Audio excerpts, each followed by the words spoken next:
اعتزاز صاحب، یہ عمران خان صاحب کے حوالے سے انہوں نے جو سٹیٹمنٹس دیں، شروع میں انہوں نے کہا یہ ہمارے پارٹی کے لوگ نہیں ہیں، پھر انہوں نے کہا کہ پارٹی کے ورکرز ہو سکتے ہیں، پھر انہوں نے کہا کہ بھئی اگر مجھے انہوں نے پکڑا ہو رینجرز نے تو وہ ظاہر ہے they report to the army, تو ادھر نہ جاتے تو کہاں جاتے. اور آپ اس سٹیٹمنٹ کو کیسے دیکھیں گے بحیثیت ایک پاکستانی شہری کے جو ان چیزوں کو، شہری کیا پولیٹیکل لیڈر کے بھی؟ دیکھو، عمران خان کے بارے میں مطلب ہمیں اب سوچنا چاہیے ذرا سب کے بارے میں، ذرا ٹھنڈا سانس لے کے، ہر ایک کو 2 قدم پیچھے ہو کے اور 10 سانس ٹھنڈے لمبے لے کے اب اس معاملے کو سوچنا چاہیے، کیونکہ بساط پہ یہ ایک آدھ دن میں کچھ یہ تبدیلی آ رہی ہے.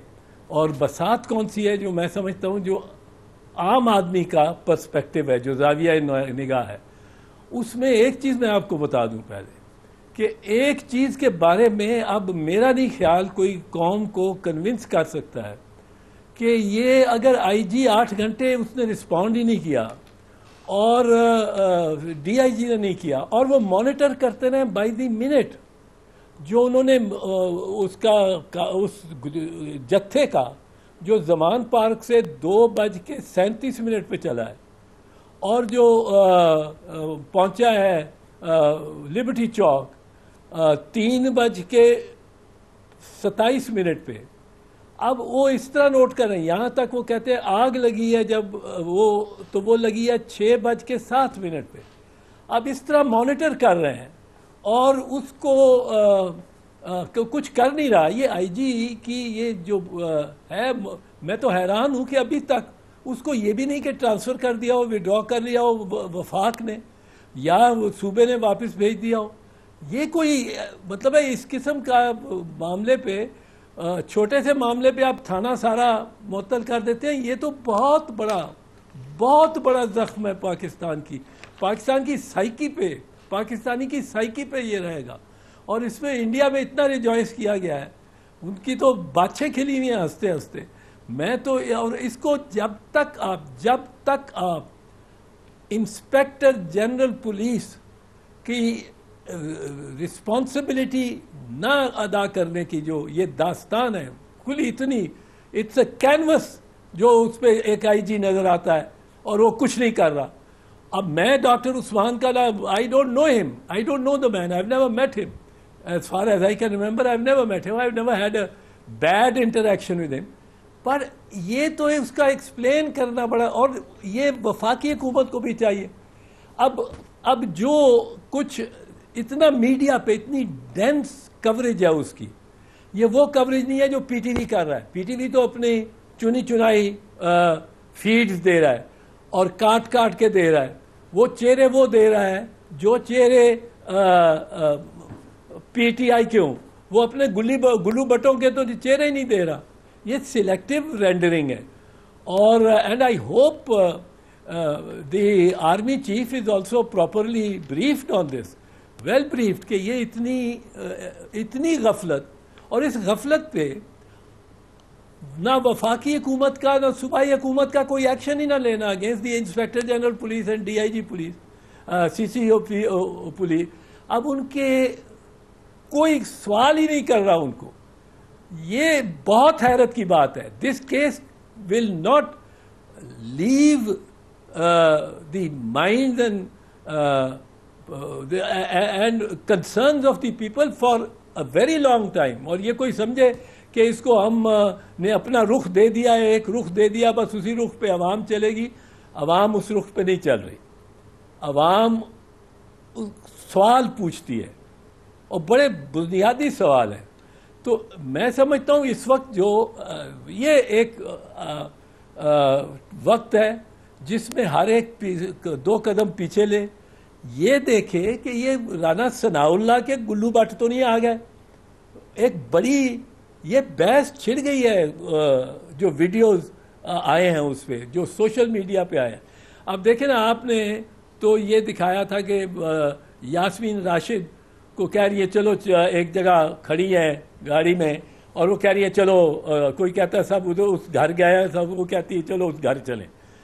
اب یہ چیز صرف اس لیے کہ اس کو دوسرا جو اس کے ویڈیوز ہیں جہاں وہ روک رہی ہے کراؤڈ کو، وہ کہہ رہی ہے نہیں اندر جانا، نہیں جانا، وہ لاؤڈ سپیکر پہ کہہ رہی ہے، وہ آپ نہ دکھائیں تو اس کو تو سزا ہو جائے. اب جب یہ بھی ایویڈنس آ گیا ہے، یہ ایویڈنس گورنمنٹ نے نہیں دیا، رانا ثناء اللہ نے نہیں دیا، یہ رانا ثناء اللہ کی جو ایک یہ ان کی لگتی ہے کہ ایک ادارے کے ساتھ عوام کو لڑا دو اور اپنی حکومت اپنے پتلی گلی سے جا کے اور کوئی حکمرانی کر لیں دو.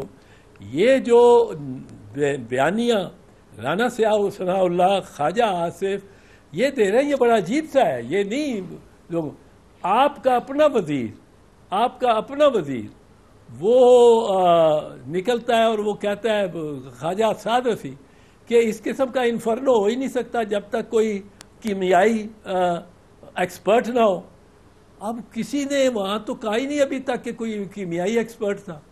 اب اگر کیمیائی ایکسپرٹ نے یہ کیا ہے تو پھر تو یہ معاملہ ہی کہیں اور چلا جاتا ہے. میں تو جنرلی ایک بات کر رہی ہوں اب سیکیورٹی کی، اور یقینی طور پہ ہر جگہ یہ سوال اٹھ رہے ہوں گے اداروں میں بھی تو، لیکن ایک اور معاملہ یہ بھی ہے کہ جہاں تک سیکیورٹی کا تعلق ہے وہ اپنی جگہ ہے، لیکن لوگوں کا وہاں تک پہنچنا اور اس حوالے سے کون کہاں تک گیا کہاں تک نہیں گیا اس پر بھی انفارمیشن تو سب کے پاس موجود ہے.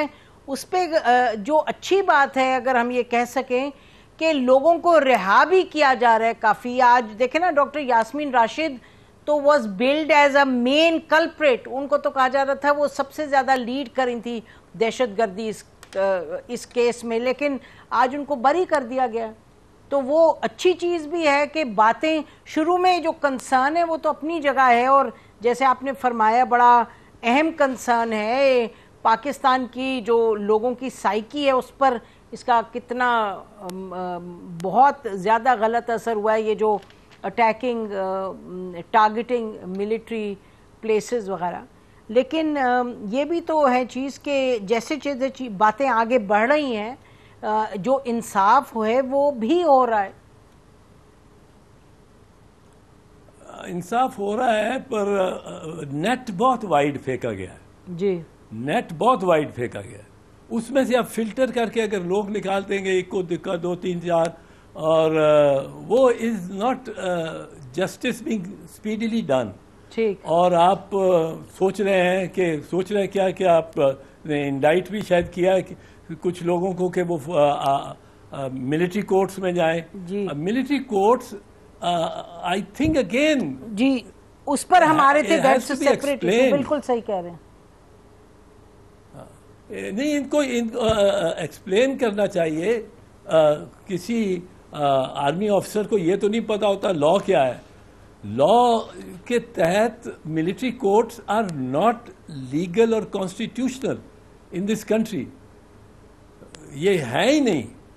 اور کوئی اگر یہ رائے دیتا ہے یا یہ مشورہ دیتا ہے کہ تجویز دیتا ہے کہ یہ ویلڈ ہیں اور یہ لگ سکتے ہیں، وہ غلط مشورہ دے رہا ہے اور اس سے اور زیادہ بدگمانیاں بڑھیں گی.